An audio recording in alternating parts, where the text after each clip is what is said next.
गुले लाला लिली के खानदान का सदाबहार फूलदार पौधा।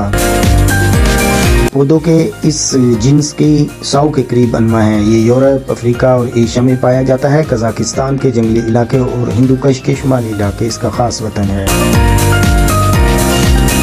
इस सदाबहार पौधे की जड़ प्याज की तरह होती है। ये 4 से 27 इंच तक लंबा होता है। ये ठंडे मौसम में परवान चढ़ता है।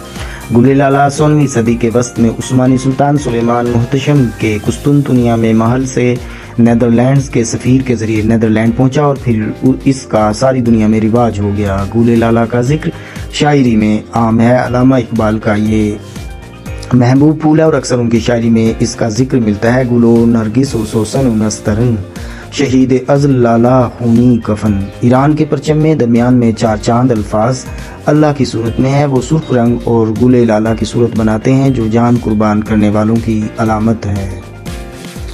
उस्मानी सल्तनत का एक पूरा मंदोर जो गुले लाला से मौसूम है।